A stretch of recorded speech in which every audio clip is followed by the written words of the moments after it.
자, 여러분들 반갑습니다. 이번 이야기 시청자 동네꼬마님을 만나 뵙게 될 건데 바로 연락을 해보도록 할게요.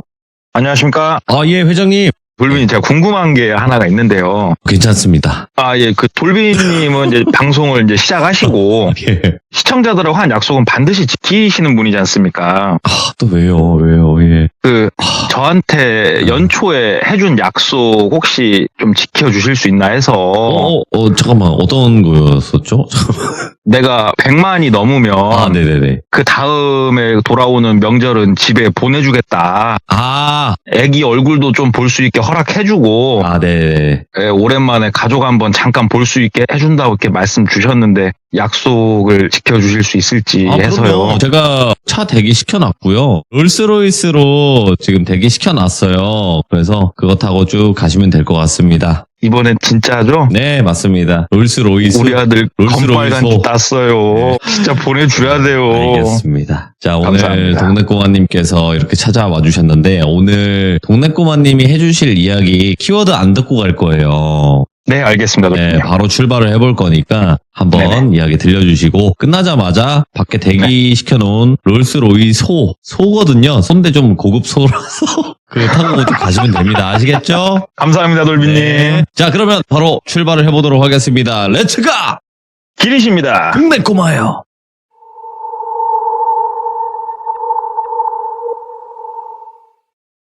오늘 이야기는 상당히 좀 예전으로 거슬러 올라갑니다.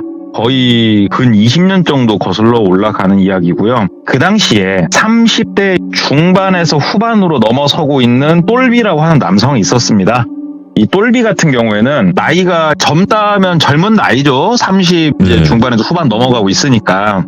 젊다면 젊은 이 나이에 그래도 사업을 꽤나 여러 개 하고 있었어요. 이게 큰 회사를 운영하고 이런 건 아니었고 삼겹살집 하나, 그 다음에 PC방 2개, 카페 하나 이렇게 4개 운영하고 있었대요. 근데 물론 많은 분들이 기억하시겠습니다만은 그 당시에 카페 개념은 지금이랑은 조금 달랐죠. 약간 다방 느낌이 더 강했죠, 그때는. 이렇게 4개를 운영을 하고 있었는데 이게 똘비가 어디서 돈이 갑자기 뿔꺽 나와가지고 사업체를 이렇게 4개를 돌릴 수 있었던 건 아니고요. 똘비가 약간 스토리가 있어요. 이게 뭐냐면은 집이 부유했어요. 이게 네. 동네에서 방귀를 뿡뿡 끼고 다닐 만큼 부유했던 건 아니지만 돈이 상당히 그래도 있는 집의 아들이었고 이게 조금 불행이란 불행인데 아니 불행이죠. 어머니가 어려서 먼저 돌아가셨어요. 돌아가시고 본인이 24살 그때 됐을 때 아버지도 돌아가셨어요. 병환으로. 그러면 어리잖아요. 20대 초반의 나이에 갑자기 아버지는 돌아가셨고 이때 너무 어떻게 해야 될지 당황스러운 이런 상황 속에서 아버지 정말 친한 친구분이 계셨는데 이분을 영민이 삼촌이라고 할게요. 영민이 삼촌이 이 소식을 누구보다 빨리 알고 와서 장례를 치르는 방법, 그 다음에 장지를 어디로 할지 이런 걸 전부 다 옆에서 싹 도와주셨대요. 어린 똘비한테. 그리고 아버지가 재산이 좀 있다고 했잖아요. 아버지 재산을 딱딱딱 정리해가지고 상속받을 수 있게끔 그렇게 싹 교통정리를 해주신 영민이 삼촌이 있어가지고 이제 똘비가 아버지의 재산을 물려받은 거예요. 그래서 이제 물려받은 재산에서 상당 부분은 건물이었어요. 상가 건물이 있었고 그다음에 땅도 좀 있었고 돈도 좀 있었는데 밑에 한 6살 차이 나는 약간은 늦둥이죠. 여동생이 또 하나가 있었단 말이에요. 그래가지고 똘비랑 여동생 둘인데 예. 이 영민이 삼촌이 교통정리를 해줄 때 아버지가 이제 몸이 안 좋다가 돌아가시잖아요. 그래가지고 미리 영민이 삼촌한테 얘기를 해놓은 게 있었어요. 내가 혹시나 조금 건강 때문에 거시 야거들랑 내 장남한테 일단 재산을 다 줘라. 둘째는 아직 그때 미성년자기도 하고 그러니까는 첫째가 그래도 집을 잘 이끌어갈 놈이다. 저놈한테 주고 저놈아 잘 살 수 있게 만들고 둘째 시집갈 때쯤 해가지고 재산도 좀 넘겨주고 할 수 있게 네가 교통정리를 좀 하는 걸 도와줘라. 아버님이 이렇게 미리 부탁을 해놓은 게 있었어요. 그래가지고 똘비가 이제 건물이랑 이런 걸 다 가져왔잖아요. 그래가지고 영민이 삼촌이 직업이 변호사예요. 직업도 변호사고 이러다 보니까는 그게 있답니다. 변호사라는 직업이 정말 다양한 사람들을 만난대요. 직업적으로. 그렇죠. 네, 그래서 이게 뭐 어중이 떼중인 사람보다도 변호사를 찾아올 정도면은 그래도 돈도 좀 있고 이런 분들이 많대요. 그래가지고 이분이 정보도 많고 조언을 구할 곳도 많은 거예요. 그래서 똘비가 물려받은 상가 건물 그 자리에다가 어떤 분을 통해 가지고 이 삼겹살집을 정말 잘 운영할 수 있게끔 그렇게 해가지고 삼겹살집을 하나 낼 수 있게 도와주고 PC방도 도와주고 막 이렇게 해가지고 똘비가 지금 이 시스템 체계를 갖춘 거예요. 삼겹살집에 PC방에 카페. 자, 30대 중반에서 후반 막 넘어가는 이 나이에 똘비가 빚 없이 이것들을 운영을 하고 있으니 돈을 꽤나 짭짤하게 괜찮게 만지고 있죠. 그리고 여동생은 20대 후반 30대 초반 이때를 들어서고 있는 나이인데 여동생이 그래도 학교도 잘 졸업하고 회사도 잘 다니고 있었어요. 근데 시집을 빨리 보내야겠다. 똘비 이런 생각하고 있었거든요. 똘비는 아직 결혼을 안 한 상태였어요. 일에만 미쳐가지고 열심히 일하느라고 여동생을 먼저 시집을 보내면서 얘 이름으로 좀 집도 하나 해주고 뭐 혼수도 내가 다 해주고 돈도 좀 주고 여러 가지 생각을 하고 있었대요. 똘비가. 그런데 여동생이 잘 다니던 회사를 어느 날 때리치더랍니다. 자기가 뭔가를 좀 해야 된다고. 그래서 응원해줬대요. 뭐든 열심히 해봐라. 오빠가 도와줄 수 있는 게 있으면 도와주겠다. 그렇게 했는데 이 녀석이 뭐 잘 다니던 회사를 때리치고 한 6개월 좀 넘게 꼼지락꼼지락 뭘 하고 돌아다닌 것 같더니 하루는 삼겹살집에 본인 일을 보고 있었는데 오더래요. 그래가지고 야야야 여동생을 미영이라고 할게요. 미영아 왔어. 야 뭐 밥 먹었어. 그러니까는 오빠 일 언제 끝나? 그러더래요. 그래서 지금 뭐 급한 일은 거의 다 끝났어. 애들 시키면 되는데 왜 무슨 일이야? 그러니까 한쪽 가서 얘기 좀 하자고. 그래서 여동생하고 한쪽 가서 얘기를 좀 했대요. 미영아 왜 그래? 그러니까 오빠 그게 아니고 하면서 어렵게 말을 꺼내더래요. 오빠 나 1,000만 원만 좀 줄 수 있겠냐고. 그래서 1,000만 원 줄 수 있지. 당연히 줄 수 있지. 그런데 무슨 일인데? 뭐 때문에 네가 갑자기 그 큰 돈이 필요해? 그러니까 아니 나도 좀 투자도 좀 하고 할 게 좀 있어서 오빠 내가 나중에 상세히 얘기해 줄 테니까 묻지 말고 나 1,000만 원만 좀 주라 그러더래요. 그래서 여동생이 와가지고 이렇게 얘기한 게 처음이고 또 뭔가를 해본다고 하니까 이게 사업을 하든 뭘 하든 잘 된다는 보장은 없잖아요. 사람이 잘 안 될 수도 있는 거고 잘 안 되면서 배우는 것도 있을 거니까 선뜻 1,000만 원을 내줬대요. 여동생이 그렇게 삐뚤어졌던 사람도 아니고 1,000만 원을 딱 내주고 한번 잘 버텨봐라. 또 필요한 게 있으면 오빠한테 얘기해라. 항상 세상 살면서 네 편은 한 명 있다는 거를 잊지 마라. 이렇게 따독이면서 여동생을 딱 보냈어요. 그리고 한 2달도 채 못 됐을 때 여동생이 또 오더랍니다. 그래서 야 뭐 요즘 연락을 잘 못했다. 어쩐 일이야? 전화로 하지. 그러니까는 또 얘기를 하더래요. 오빠 나 1,000만 원만 더 주라고. 그래서 야 미영아 1,000만 원이 너 작은 돈이 아니다. 이게 여러분들 거의 20년 전이라고 제가 말씀을 드렸잖아요. 지금 1,000만 원하고 20년 전 1,000만 원은 달라요. 지금보다 훨씬 값어치가 커요. 그럼요. 네. 그런데 거의 뭐 2달 텀을 두고 1,000만 원씩 빨대를 꽂으려고 하니까 야 미영아 네가 무슨 일 하는지 오빠한테 상세히 얘기해봐. 그러니까 미영이가 아니 오빠 나 믿고 좀 주라고. 아니 이거는 믿고 못 믿고의 문제가 아니고 네가 제대로 걸어가고 있는지 아니면은 가시밭길로 가고 있는지 오빠가 그 정도는 봐주겠다고. 오빠 지금 이렇게 장사하니까 오빠가 그래 너보단 잘 아니까 말해봐. 그러니까 미영이가 끝까지 얘기를 안 하더래요. 나도 자존심이 있다. 나도 만들어낼 수 있다. 이게 일이 잘못돼서 필요한 돈이 아니다.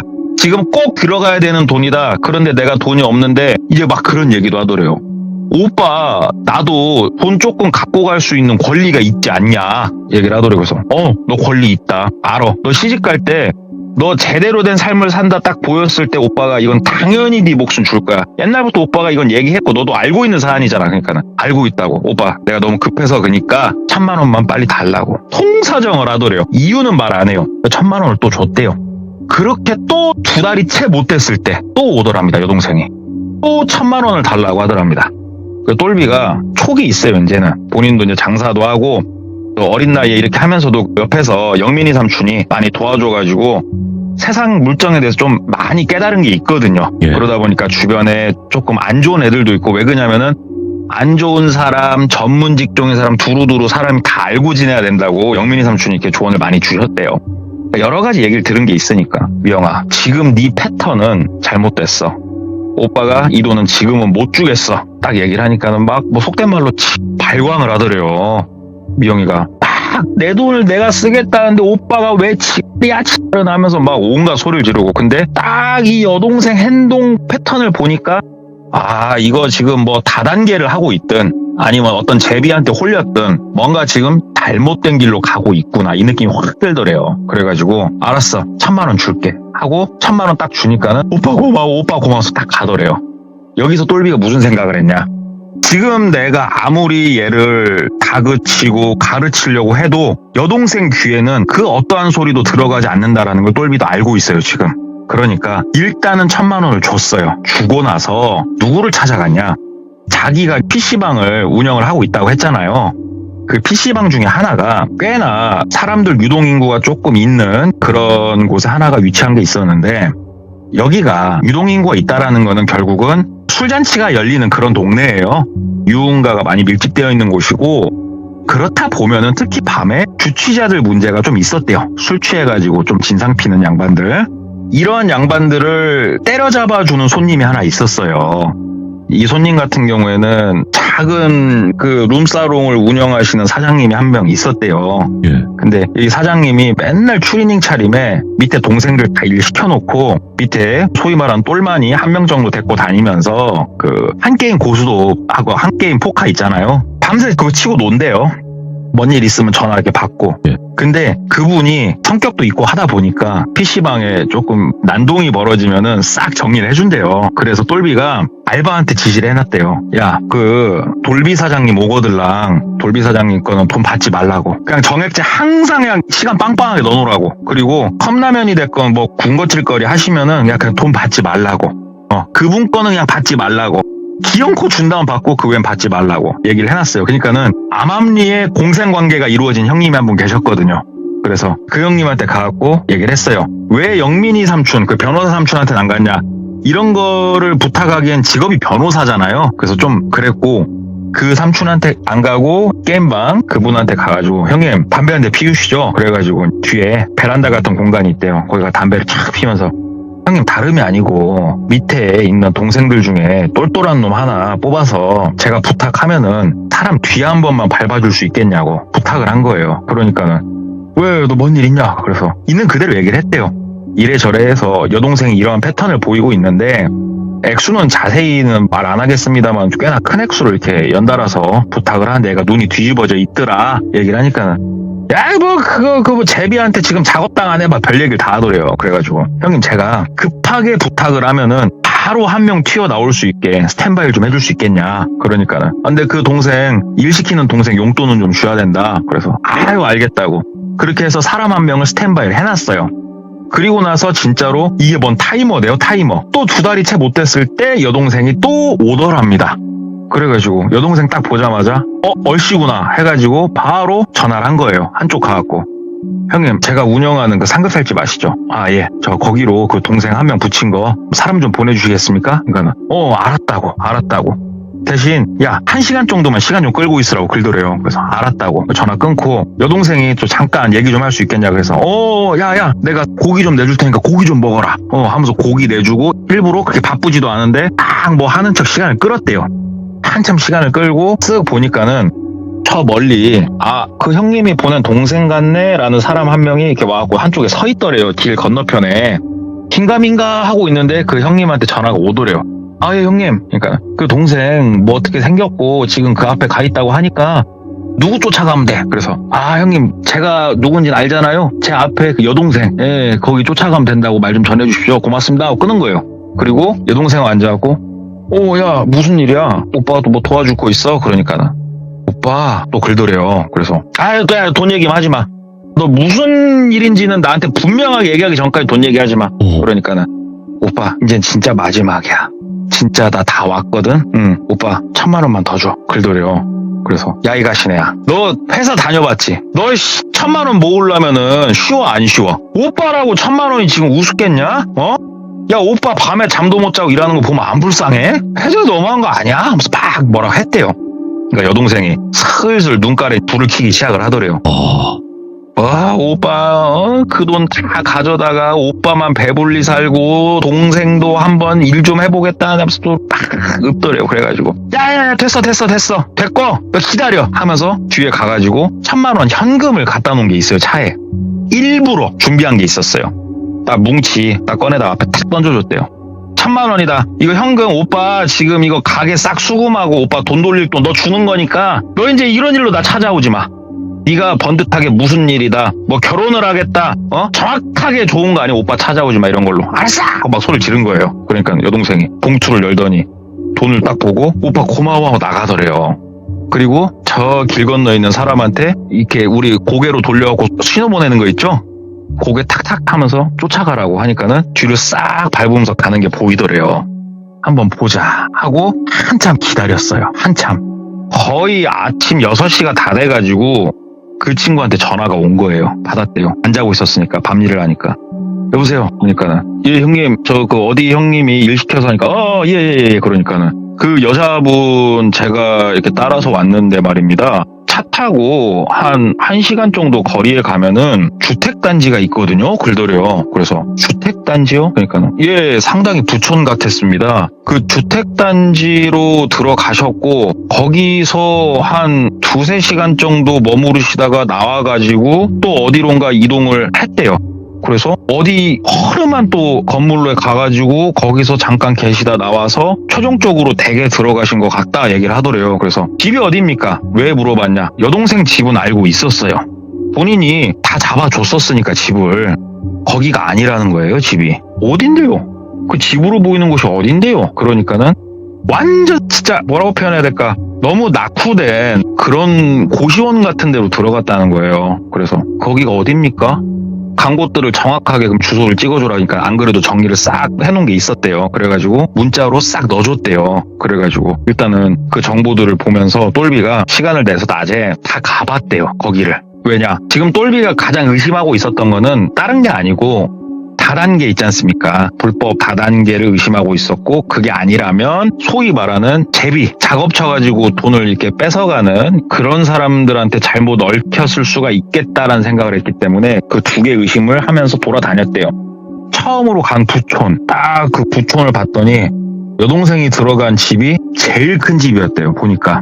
야 여기는 집을 진짜 의리의리하게 해놓고 사는구나 싶었대요. 조경도 진짜 끝장나게 좋았고 야 그리고 주변을 둘러봐도 주택들이 한 5-6개 더 보이는데 이 주택들도 상당히 삐까번쩍하니 좋았답니다. 그래서 여기를 도대체 얘가 왜 들어갔을까 참 희한하네. 그리고 두 번째로 갔다는 그 건물 거길 가봤는데 이 건물은 그냥 거의 빈 건물이에요. 되게 낙후된 건물이었고 여기서 얘가 들어가서 뭐 할 게 없는데 하면서 건물 여기저기 문 열어보려고 했는데 다 잠겨져 있고 도대체 얘가 뭐라는 걸까? 답이 안 나오더래요. 참 이거 희한하다. 그러면은 집에 들어갔다가 그 집으로 한번 가보자. 그 집을 가봤더니 진짜 고시원처럼 생긴 진짜 낙후된 거기 여동생이 사는 게 맞더래요. 왜 그러냐면은 여동생 차가 있었거든요. 여기서 사네. 아직은 안 나왔나 보네. 차가 있는 거 보니까 하고 그냥 갈까 말까 하는데 진짜 타이밍 끝내주게 여동생이 내려와서 차를 타더래요. 그래서 그냥 사람이 그런 게 있지 않습니까? 쫓아가 봐야겠다. 그래서 뒤를 한번 따라가 봤대요. 똘비가. 쭉 따라가니까 처음에 갔던 그 부촌 있죠. 그 주택단지 거기에 차를 대고 들어가더래요. 그래가지고 여기가 본인 차를 한쪽에 대놓으면 너무 눈에 딱 띄는 거예요. 이 동네 자체가. 그래서 차를 일부러 저 멀리다 대놓고 조금 걸어와서 멀찌감치서 보고 있었대요. 2시간, 3시간이 지나 여동생이 안 나오더랍니다. 그렇게 한참 더 있다가 여동생이 나와가지고 차를 타고 다시 집으로 가더래요. 야 이거 패턴 웃기다. 여동생한테 전화를 했대요.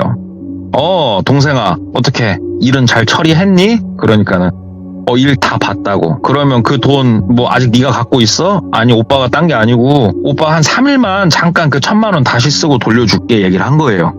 왜냐면 이 1,000만 원을 지금 들고 있다라고 하면은 지금 돌아다닌 곳은 의미가 없는 거고 이 1,000만 원을 썼다고 얘기를 하면은 돌아다닌 곳 중에 지금 답이 있는 거기 때문에 그렇게 떠본 거래요.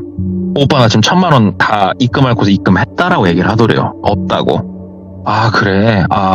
알았어. 그러면 너 지금 어디니? 그랬더니 거짓말을 하더래요. 나 지금 어디 타 지역에 나와 있다고. 미영아 너 오빠한테는 거짓말하면 안 된다. 그러니까는 오빠한테 내가 거짓말할 이유가 뭐야? 막 얘기를 하더래요. 그래가지고 너 지금 네 차 어디에 있어? 그러니까는 뭐가? 야, 너 개소리 하지 말고 내려와봐. 네 차 앞으로 나와. 나 네 차 뒤에 있으니까. 그러니까는 아니 오빠 나 뭐 차만 거기에 있는 거야? 나는 지금 일 때문에 막 또 거짓말을 이렇게 하더래요. 그래가지고 야 내가 지금 너 올라가는 거 다 보고 지금 내가 하는 소리인데 어디 나한테 영어를 썰을 풀고 있어 지금. 안 기어내라 하고 소리를 지른 거예요.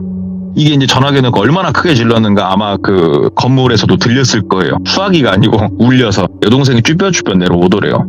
너 무슨 짓 하고 돌아다니는 거니? 그러니까 여동생이 내가 여기 있는 거 오빠가 어떻게 알아? 그래서 어떻게 알고 이거 나 말이고 똑바로 얘기 안 해? 너 어디 있다 오는 거야 지금? 그러니까는 나 일 때문에. 무슨 일? 어휴. 네가 무슨 일? 정확하게 얘기하라고. 그러니까 여동생이 갑자기 막 울더래요. 예. 야 왜 울어? 뭘 잘했다고 울어? 그러니까는 내가 이거 말을 하면 안 된다고 오빠.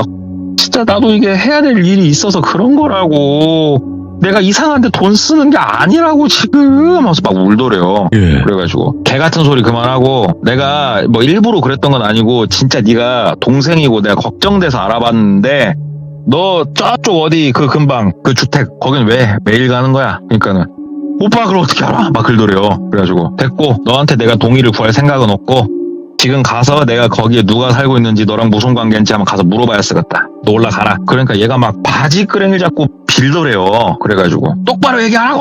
거기 소리를 막 지르니까는 여동생이 차근차근 얘기를 하더랍니다. 오빠가 바라보면 내가 미친으로 보일 거다라고 얘기를 하더래요. 그래서 이미 충분히 너는 미쳤으니까 얘기해보라고. 그러니까는 아빠 돌아가시고 나한테 남은 사람이라고는 오빠밖에 없지 않냐고.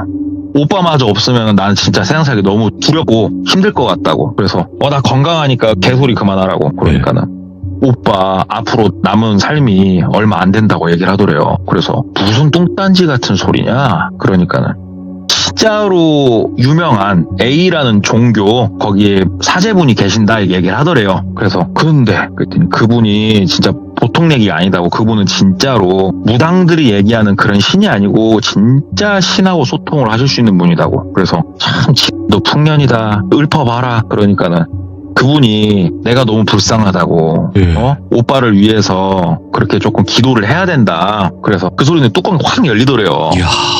기껏 한다는 게 사이비 같은 곳 가가지고 돈 빨리고 빨래질 당하고 있었냐고. 그러니까는 아니다고 오빠 아니다고. 그 돈 거기 들어가면은 내 돈 정확하게 딱딱 있다고. 이게 내 돈을 가져가는 게 아니고 그 앞에서 그렇게 치성만 드리고 어려운 일들이 다 끝나면 내가 다시 가지고 나오는 돈이라고. 오빠 제가 오해하면 안 된다고 하면서 뭐 진짜 말도 안 되는 소리 그렇게 하더래요. 그래가지고 얘가 이거 진짜 돌았나. 그래갖고 야야야야 그 네가 말하는 그 사제라는 양반 내가 그 면상 한번 보자. 나랑 얘기하면 뭐 답이 나오겠지. 그러니까는 그래 그러면은 어차피 이렇게 된 거 그래 오빠도 한번 만나봐 그러더래요. 그래서 지금 가자. 그러니까는 아무 때나 갈 수 있는 건 아니고 오빠 내가 전화할게. 일단 오늘은 좀 돌아가 그러더래요. 그래서 한참 더 얘기하다가 돌아왔대요. 돌아오고 나서 다음날 여동생한테 바로 전화가 왔대요. 한번 미팅을 하자고. 그래서 야 잘됐다. 어디서 만날까? 그러니까는 그 집을 같이 가자고 얘기를 하더래요. 그래서 가자. 그래가지고 그냥 바로 그냥 여동생 태우고 놀러 갔대요. 딱 차를 대고 그 집을 들어갔답니다.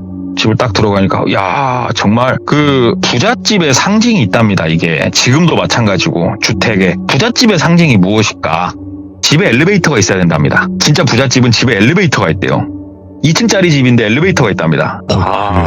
돈이 많긴 많은가 보다. 사기쳐가지고 돈 많이 벌었네. 딱 들어가니까 이게 보통 사람이 손님이 오더라도 집에서는 조금은 편하게 입고 있지 않습니까? 그런데 정장을 입고 있는 사람이 하나 딱 있더래요. 집인데도 백정장, 그것도 흰색 백정장을 진짜로 쫙 빼입은 어떤 남성분이 딱 계시는데 째구나 싶더래요. 그래가지고 딱 다가섰대요. 근데 옷도 옷인데 몸도 슬림하니 나이는 한 50대 정도로 보였대요. 그런데 진짜 잘생긴 50대 있잖아요. 20대 여성도 보면은 설레겠다 싶을 정도로 잘생긴, 정말 잘생긴 남성분이셨대요. 50대 정도로 보이는. 그분이 되게 인자하게 웃으면서 먼저 악수를 청하더래요. 그래가지고 일단 악수했대요. 안녕하세요. 그러니까는 말씀 들었습니다. 충분히 오해하실 만하고 여러 가지 생각들이 많으셨을 것 같습니다. 일단 이쪽으로 앉으시죠. 그러더래요. 그래서 소파에 앉았대요. 여동생 옆에 앉고 그래서 막 얘기를 했대요. 막 얘기를 하니까는 웃으면서 그 여동생분하고 참 하늘 후들이 이어주니까 알게 되었고, 이분에 대해서 내가 또 이렇게 기도를 하다가 들은 게 있고, 도우라는 계시가 있었고, 그래서 도왔다. 너무 외로워질 것 같아서 내가 이러한 방법을 내가 얘기를 했고, 거기에 선뜻 따라준 여동생분이 참 대견하다 얘기를 하더래요. 그래서 똘비가 어이가 없잖아요, 지금. 됐고 돈 돌려주십시오. 더 이상 일 안 키우려니까 돈 돌려주십시오, 선생님. 그러니까는 당연히 이 돈은 돌려드릴 겁니다. 여동생분이 얘기 안 하던가요? 이 돈은 돌려드릴 돈이에요. 그러니까는 똘비가 코웃음을 팽 친 거예요. 돌려줄 돈이라고요. 언제요? 앞으로 100년 뒤에? 200년 뒤에? 그러니까는 아니요. 올해 안에 돌려드릴 겁니다. 올해 안에 모든 것들이 지나갈 일들이 지나기 때문에 올해 안에 이 돈은 전액 돌려드릴 돈입니다. 굴도래요. 그래가지고 그 돈 어디 있는데요? 누구 계좌에 있는데요? 그걸 어떻게 믿습니까? 그러니까는 씩 웃으면서 이쪽으로 오시죠. 굴도래요. 따라서 갔대요. 따라서 가니까 방 한켠에 작은 사이즈의 금고가 한 6, 7개가 쫙 놔져 있더래요. 그러던 여동생한테 자, 본인 거 금고가 어떤 거죠? 그러니까는 뭐 세 번째 걸 가리키면서 이거요. 그러니까는 제가 이 금고의 비밀번호를 압니까? 그러니까는 모르시죠. 사장님은 모르시죠. 자, 제가 돌아서 있을 테니까 금고를 열어보십시오. 돌아서 있더래요. 여동생이 다이얼 돌리고 해가지고 금고를 딱 열더래요. 그러니까 그 안에 정확하게 돈이 딱 쟁여져 있더래요.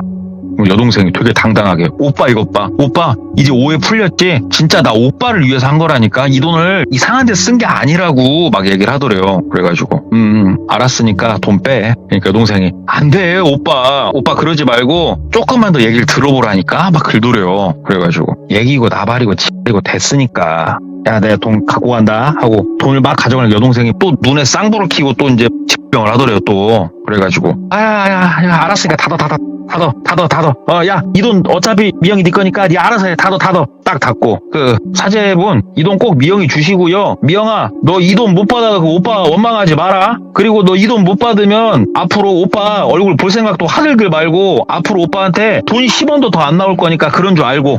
니도 미쳤네. 야 어쩌다 이렇게 됐어. 아유 나 갑니다 하고 이제 나가려고 했대요. 그러니까 그 사제분이 잠깐만요 하고 잡더래요. 그러면서 제가 충분히 이렇게 오해를 받을 수 있다는 거 공감합니다. 100번 공감하고 거기에 대해서 뭐 잘못 알고 계신 거다 어쩌다 더 이상 이야기는 하지 않겠습니다. 다만 제가 뭐 때문에 그랬는지 상세히 얘기할 수 있는 시간을 잠깐만 내주십시오. 그 다음에 화내고 나가셔도 제가 어떻게 하겠습니까? 못 잡는 거니까 시간만 조금 주십시오. 그러더래요. 너무 정중하게 얘기를 하더래요. 그래서 알았다고 말해봐. 그러니까는 2층에 자기 기도방이 있대요. 거기에 가서 그러면은 상세하게 얘기를 나눠드리고 제가 장담하는데 이야기를 나누면서 우리 선생님도 이해를 하게 되실 것이다. 얘기를 하더래요. 그래서 이 사이비 자식들 진짜 뭐 주댕아리만 살아있네. 가봅시다 하고 거실로 나왔대요. 그러니까는 여기에 일해주는 그 이모님도 있었고 그 다음에 기사로 보인 남성분도 또 계셨다고 그러더라고요. 한 분이 엘리베이터 올라가는 버튼을 딱 누르더래요. 딱 누르니까 엘리베이터가 바로 쫙 열리더래요. 그러니까 똘비가 이렇게 보니까는 이렇게 손짓하는 거 있잖아요. 이쪽으로 가시라고 손짓으로 이렇게 딱 하더래요. 그러니까 똘비가 이제 들어가니까 여동생이 오빠 먼저 올라가고 우리 사제님 바로 올라가실 거니까 오빠 먼저 올라가 있어. 올라가면 또 안내해드릴 거야. 그러니까 그래라 하고 엘리베이터 딱 타고 엘리베이터 문이 싹 닫히잖아요. 엘리베이터 문이 쫙 닫히는데 여동생하고 계속 쳐다보고 있었거든요. 바로 앞에서 엘리베이터 문이 닫히면서 여동생하고 딱 단절이 되는 거죠. 엘리베이터 문이 거의 다 닫혀갈 때쯤 엘리베이터 문도 되게 천천히 움직였대요. 여동생이 무표정하게 있다가 엘리베이터 문이 점점 닫힐수록 애가 얼굴이 미소가 씩 퍼져서 입이 쫙 찢어지기 시작하더래요. 진짜 뻥쳤대요. 얘가 지금 미쳤나 이 생각이 순간적으로 들더래요. 근데 문이 더 닫힐수록 애가 미소만 짓는 게 아니고 눈가까지 찌푸리면서 웃다가 문이 거의 다 닫혀서 하고 소리를 지르더래요. 엘리베이터 문이 땅 닫히고 이제 고요해졌대요. 자, 1층에서 2층으로 올라가는 겁니다. 뭐 금방 올라가겠지요. 예. 1분이 지나고 2분이 지나도 엘리베이터가 안 열리더랍니다. 순간 아차 싶었대요. 똘비가 아차 싶어서 엘리베이터 여기를 손으로 앞을 팡팡팡팡 쳤대요. 어이 하면서. 왜냐면 안에 버튼 자체가 없었대요. 뭘 누를 수 있는 버튼 자체가 없었고 손바닥으로 막 치면서 이 하면서 막 소리를 질렀대요. 근데 아무런 콜백이 없으니까 핸드폰을 꺼냈대요. 핸드폰 그 가로 본능이라고 글을 쓰고 있었다는데 핸드폰 딱 꺼내가지고 보니까 전화가 안 터지더랍니다. 이거 뭐야? 뭐야 싶더래요. 근데 엘리베이터가 올라가면은 이렇게 움직임이 느껴지잖아요. 자기가 엘리베이터 타고 문이 딱 닫히고 나서 움직임 자체가 느껴진 게 없거든요, 지금. 그래서 엘리베이터는 안 움직였다 싶어가지고 손가락을 넣어가지고 엘리베이터 문을 여는 거예요. 양쪽으로. 야, 이게 뭘로 만드는지 몰라도 진짜 꿈쩍도 안 하더래요. 진짜 꼼짝없이 갇혔다 이 생각이 딱 들더래요. 이제는 발로 차기 시작했어요, 엘리베이터 문을. 저는 뭐 그래 본 적이 없는데 뭐 제 상상 속에서 우리 일반적인 생활 속의 엘리베이터는 발로 차면은 좀 부서지지 않을까라는 생각을 합니다. 철판도 좀 얇을 수도 있고. 그런데 이 사람의 엘리베이터를 차보니까 왜 엘리베이터 문이 그렇게 육중하게 천천히 닫혔는지 이해가 되더래요. 진짜 두꺼운 쇠철판을 차는 느낌이 명확하게 들더래요. 막 차는데. 야, 이거 뭐 됐다. 나 여기 안에 갇혔다. 이거 어떻게 하면 좋나 싶더래요. 그렇게 한참 거기서 발버둥을 치고 결국에는 힘이 빠져가지고 바닥에 털썩 주저앉아 있었대요. 이거 어떻게 해야 되나 한참 막 이렇게 주저앉아 있는데 본인 생각에 이렇게 한참 있으면은 문이라도 열리든 아니면 인터폰이라도 나오든 무슨 소리라도 나오든 할 것 같은데 아무 소리도 들리지도 않고 누구 하나 말을 걸지도 않고 본인을 그렇게 놔두더래요. 핸드폰의 시계는 돌아가잖아요. 이게 안테나가 끊어져도 거기 하루 반나절 정도 갇혀 있었대요. 시간으로는 거의 한 36시간 정도. 야, 배도 고프지. 소변은 중간에 한번 너무 매려가지고 한쪽에다 결국 실례를 좀 했고 소변은 냄새도 나지. 이게 공기가 잘 안 통하나 봐요. 그러니까 답답하고 찝찝한 느낌 들지 미쳐버리겠더래요. 사람이 돌아버리겠더래요. 그 안에서. 그러니까는 이게 한 번씩 자기가 주기적으로 그 발광을 할 수밖에 없대요. 이게 정신적으로. 좌절해서 앉아있다가 막 발로 차고 쌍욕을 하고 주먹으로 치고 그러다가 또 지쳐서 주저앉아있다가 배가 고프니까 배를 막 부여잡고 옆으로 누워있다가 다시 발로 차고 반 미친놈이 되더래요. 이게 36시간이면 충분히 사람이 반쯤 돈대요. 그렇게 한참 그러고 있는데 이번에는 엘리베이터니까 불이 켜져 있었대요. 실내가. 불이 딱 꺼지더랍니다. 불이 딱 꺼지고 이제부터는 그냥 시간만 가는 거예요. 이제는 핸드폰 배터리도 거의 다 됐어요. 끝났어요. 이제 시간마저 못 보면은 진짜 내가 미칠 수도 있겠다. 정확히 얘기하면은 극도의 두려움이 밀려오겠다. 이게 느껴지더래요. 불이 꺼지고 시간이 얼마나 지났을까? 핸드폰마저 꺼졌어요. 배터리가 없어서. 소리도 안 들려. 시간이 얼마나 지났는지도 모르겠어. 배는 너무 고파. 목도 너무 말라. 공기는 탁해. 미칠 것 같더래요, 진짜. 아니, 정확히 얘기하면 그 순간은 본인이 거기서 미쳤던 것 같대요. 예. 그렇게 갇혀 있는데 갑자기 살짝 드덩 하면서 엘리베이터가 움직이는 느낌이 나더래요. 위로 올라가는 그 느낌 있지 않습니까?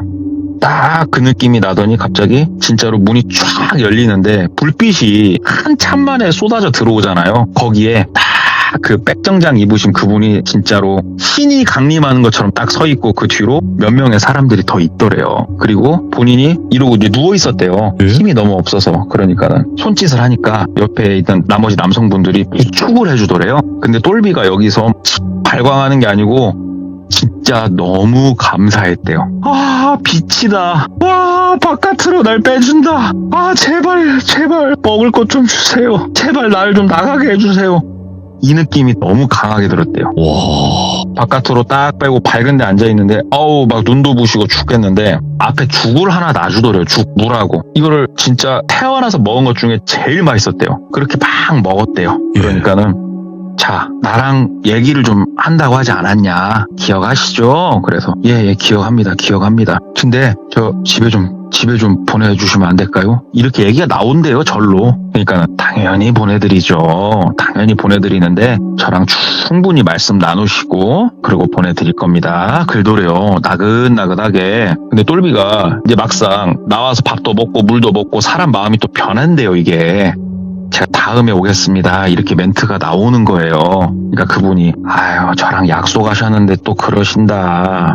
참 어떻게 그러실까? 그러면서 옆에 우리 초를 꽂는 촛대 있죠. 우리 중세 영화 보면 이렇게 세 개로 쫙쫙쫙 위로 올라와. 그거를 거꾸로 잡더니 머리를 갖다 내리버리더래요. 예. 머리가 치다 보니까는 찢어졌나 봐요. 두피가. 피가 꽤나 뚝뚝뚝뚝 나더랍니다. 이게 사람 심리를 이분이 전달해줄 때 진짜 리얼하게 묘사를 해주신 게 뭐냐면은 처음에는 갇혔을 때는 분노, 그 다음에는 좌절, 그 다음에 공포, 그 다음에 포기, 그 다음에 엘리베이터 나왔을 때는 희망, 그리고 지금 딱 맞으면서 느끼는 거는 현실이에요. 현실. 딱 맞으니까 피를 딱 보는 순간 현실이 직시가 되더랍니다. 그리고 아까 전에 갇혀있을 때와는 사뭇 다른 유의 공포가 밀려오더래요. 정말 무서웠대요. 그러니까 그분이 딱 때려놓고 다시 제자리에 그 촛대를 딱 놓고 대화 나눌 거죠? 하고 얘기를 하더래요. 그래서 예, 말씀 주십시오. 그러니까는 아니요, 저랑 바로 얘기를 나누기에는 많이 부족하신 것 같습니다. 우리 다른 선생님들께서 조금 도와드릴 거예요 하면서 일어나서 나가시더래요.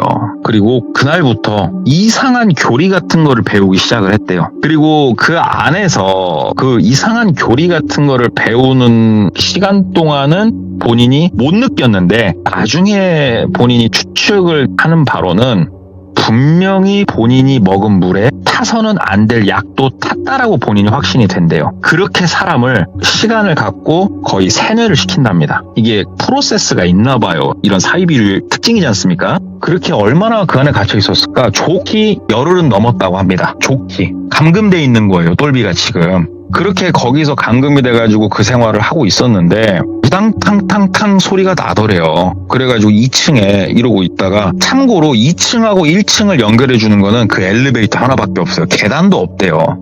이게 없는 건지 숨겨놓은 건지 모르겠는데 아예 창문도 다 막혀 있고 그래서 소리가 밑에서 워낙 크게 나니까 교립 공부하다가 뭔가 하고 이러고 있으니까는 갑자기 때려 부서지는 소리가 나고 고함 소리가 나더니 본인 이름을 누가 되게 크게 부르더래요. 똘비 여깄냐 하면서 그래가지고 똘비가 살려주세요 하고 소리를 지른 거예요. 이게 정말 특이했던 게 이런 일이 있으면 바로 살려주세요라고 크게 외칠 것 같잖아요. 진짜로 마음속으로 100번 1000번 정도 고민하다가 그 소리를 외쳤대요. 이게 왜 그냐? 사람이 공포심이란 게 그렇게 무섭답니다. 여기서 내가 살려주세요라고 외쳤는데 만약에 이게 페이크였다 아니면은 나를 못 찾았는데 이 사람들이 돌아간다면 본인은 어떻게 되는 거냐고요.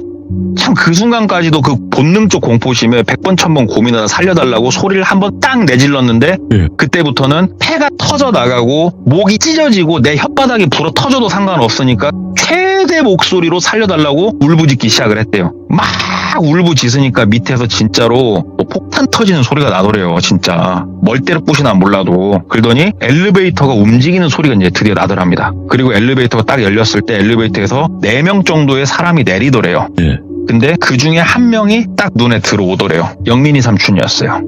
변호사 삼촌이 딱 보이는데 똘비가 다리가 풀썩 그냥 풀리면서 주저앉더래요. 그냥 앉았대요. 그러면서 사람이 멍해지더래요. 진짜. 그러면서 이유는 모르겠는데 눈에서 눈물이 막 흘러 내려오더래요. 그러면서 삼촌 하면서 손을 부들부들 떨면서 막 온몸을 부들부들 떨고 있으니까 그 삼촌이 와가지고 끌어안고 이렇게 세워가지고 다시 엘리베이터를 타고 내려가는데 엘리베이터를 다시 들어가는데 진짜 오줌 지릴 뻔했대요. 진짜. 와, 그 공포심을 뚫고 다시 엘리베이터를 타고 내려가서 삼촌 차를 타고 바깥으로 나온 거예요. 달달달달 떨고 있으니까 삼촌이 일단은 마음 좀 추스리라고 하면서 시간을 충분히 주시더래요. 너 이제 안전해. 고생했어. 이제 그런 일 안 겪어도 돼. 다독여만 주시고 무슨 일 있었냐? 너 왜 거기 있었냐? 아무것도 안 물으시더래요. 본인이 정신을 차리는 데는 거의 일주일이라는 시간이 걸렸대요. 왜 그랬냐? 이것도 나중에 삼촌이 해준 얘기지만 네가 제정신을 차릴 수가 없었다. 약기운이 빠져야 정신을 차리지다. 그 얘기를 하더래요. 그래갖고 충분히 약기운이 빠지고 본인이 정신을 차리는데 근 일주일 걸렸대요. 이야. 마음을 추스리고 삼촌하고 이제 드디어 얘기를 한 거예요. 그동안은 계속 웅크리고 그냥 혼자 앉아있었고 똘비가 거기에 갇혔잖아요. 그러면 똘비가 운영하는 가게들 있지 않습니까? 이 가게들, 카페, PC방, 그 다음에 삼겹살집에 누가 그날부터 출근을 하기 시작했냐? 여동생이 출근하기 시작을 했대요. 여동생이 출근을 해서 오빠가 몸이 너무 안 좋다. 그래서 오빠가 나한테 부탁을 했으니까 일단 일들 열심히 하셔라. 그렇게 얘기를 하더래요, 여동생이. 그렇게 해서 그 여동생을 직접 본 곳은 거기밖에 없잖아요. 삼겹살집. PC방이랑은 모르잖아요. 그러니까 여동생이 가족관계 증명서까지 보여주면서 설명을 그렇게 해주면서 본인 가게인 것처럼 관리를 시작을 하더래요. 그런데 알바생들 입장에서는 사실상 그런가 보다라고 생각할 뿐이죠.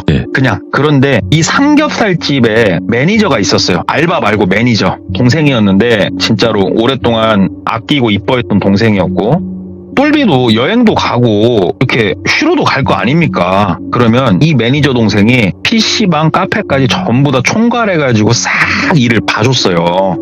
그런데 똘비가 항상 알게 모르게 항상 이 매니저한테 회사 일을 시킬 때면은 암호처럼 얘기했던 게 있어요. 우리 나중에 하와이는 꼭 한번 가야지. 네가 매니저 하면서 우리의 암호는 하와이다. 이게 우연찮은 계기로 둘이 만들어진 일종의 암구어였대요. 네. 근데 이 매니저가 이 여동생이란 사람을 처음 본 건 아니었어요. 근데 뭔가 느낌이 쎄하더래요. 왜 그러냐면 와서 돈 얘기한 것도 조금 들어서 알고 있고 갑자기 사장님이 안 나온다고? 이 양반은 독감에 걸려도 어디 총을 맞아도 부여잡고 나올 양반이 안 나온다고? 이렇게 며칠 동안 이 의심이 들더래요. 그래가지고 물어봤대요. 아, 저기 우리 사장님 뭐 어디가 편찮으셔서 어디에 뭐 그럼 입원하 계신 거냐고. 그러니까 지금 외국 나갔다고. 예. 뭐 국내에 지금 안 계시는 거냐고. 한국에 없다고. 외국 나갔다고. 한참 있어야 돌아오니까 내가 알아서 할 거고. 그리고 매니저님 알바생들 좀 싹 갈아달라고 이런 부탁을 하는데 느낌이 이거 쎄하더래요. 예. 진짜 쎄하더래요. 그래서 매니저가 영민이 삼촌을 알고 있었거든요. 영민이 삼촌한테 전화를 한 거예요. 이래저래 해가지고 이런저런 일이 있었다.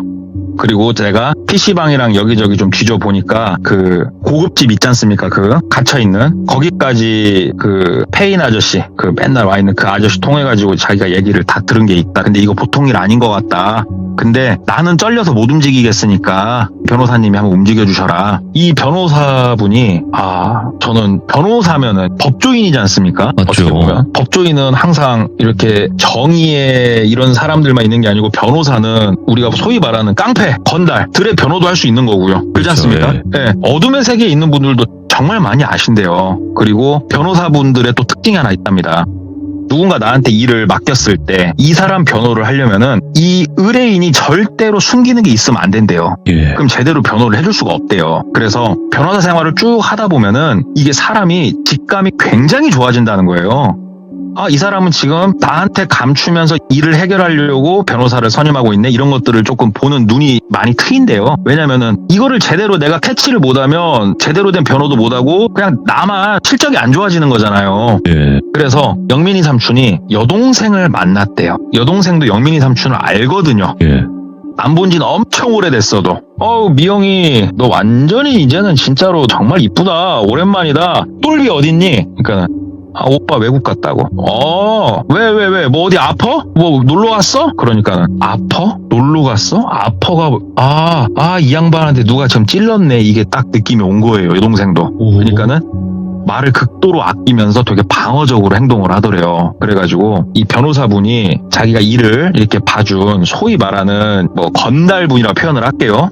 그 사장님 중에 한 분한테 해가지고 요래저래 하니까는 이거 하나만 조금 일 한 번만 봐주십시오. 다음에 그쪽 내가 누구 변호할 일 있으나 신경 좀 쓰겄어. 그렇게 해가지고 뒤를 밟아가지고 똘비가 겨우 나갈 수 있게 됐던 거예요. 똘비가 나왔잖아요. 그 사달이 나고 여동생을 잡으러 갔어요. 영민이 삼촌이 먼저 사람을 보내서 혹시 여동생이 있으면은 어디로 튀나 못 튀게 좀 잡고 조금 이쪽으로 모시고 와라 그랬는데 딱 거기 뒤집어지고 나서 갔더니 여동생은 튀고 없더래요. 그래가지고 한참 고민을 했대요. 삼촌 이걸 어떻게 해야 됩니까? 이거 여동생을 뭐 제가 고소를 한다 한들 이걸 어떻게 또 입증을 해야 되고 제가 이거 일단 신고를 해서 조사를 시작을 해야 되는 겁니까? 어찌해야 되는 거니까 그 삼촌이 얘기를 하더래요.